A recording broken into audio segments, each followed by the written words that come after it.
Hello again, my name's Gabe Zollner. This is the 28th of December 2016. Caught a little bit of the news this morning and heard that Barack Hussein Obama, he's working feverishly to enact laws to protect his legacy. Huh? What kind of legacy is he looking to protect? I mean, can anyone highlight one thing that he's done that's been good for the American people? Just give me one thing that he's done that's good for the American people. The middle class American people. There isn't anything that he's done that's been good for the middle class or for any class. Well, that's not true. If you're a homosexual or if you're a lesbian, he's done a lot to protect you. He's given them legal status in marriage. How does that work? Can a cow and a giraffe sort of marry? Huh? Now, these people should receive a union to share their love for one another. But it's not marriage. But that's a different story. So is he looking to protect his legacy when it comes to Obamacare? That's caving in all by itself. It's sinking below the waves of tyranny, which I've stated countless times. Huh? Is he looking to protect the Iranian deal? That's totally falling apart. What's he looking to protect? What's he going to put in his library other than his teleprompter? The guy's a complete stuttering, stammering jackass. I did a couple of videos where he said that he knows that if he ran again and expressed his vision, he could win a third term. What vision? Huh? What vision could he express that's going to get him to be elected for a third term? There isn't one. The guy's a complete stuttering, stammering homosexual, Sunni Muslim, bastard Arab. I've received a series of new subscribers, and you might wonder why I refer to Obama as a bastard.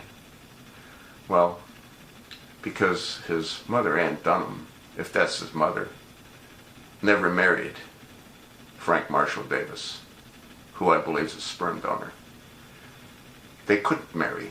Whites couldn't marry blacks until 1969 due to the Jim Crow laws. Oh, by the way, it was the Democrats that enabled the Jim Crow laws, just in case you were wondering. It was also the Democrats that created the Ku Klux Klan. And let's not forget, the Democrats were dead set against immigration in the late 20s and early 30s. Now, don't believe me. Do your own research. Google who created the Ku Klux Klan and when. I think it was in the late 1870s. Google who implemented the Jim Crow laws and who was against immigration in the late 20s and early 30s. The Democrats. And they've done such a marvelous job bullshitting the African American community that they voted for a Muslim Arab. While you're at the Googling, Google who dealt in the slave trade. Muslims. Muslims were the ones that rounded up and sold Africans. And for those of you that demand reparation from the whites, Google how many blacks owned thousands of slaves. You might want to try to get a reparation from them as well. Totally insane. The only good news is if Obama's trying to protect his legacy, he might be leaving. And what you need to do is you need to get a hold of your congressional representative and write letters to your congressional representatives. Don't just make phone calls. And write letters to the incoming Attorney General, Jeff Sessions, demanding that Donald Trump, President Donald Trump, on the 21st of January 2017, unravel Obama's first executive order. What was that first executive order? Well, it was prepared well in advance, and it buried his entire past. I think it was 13489. I'm not certain of the number. It skips my mind. I've made numerous videos on it. You can Google it. And if Donald unravels that executive order through the incoming Attorney General, Jeff Sessions, anything and everything that this flop-eared, crack-smoking, Sunni Islamic extremist, fudge-packing, homosexual bastard Arab will disappear. The Supreme Court will have 2 additional vacancies. The Justice, Elena Kagan, will be removed. She was appointed by Barack Hussein Obama as her reward for having buried his past. And then he also appointed Sonia Sotomayor. She too will be gone.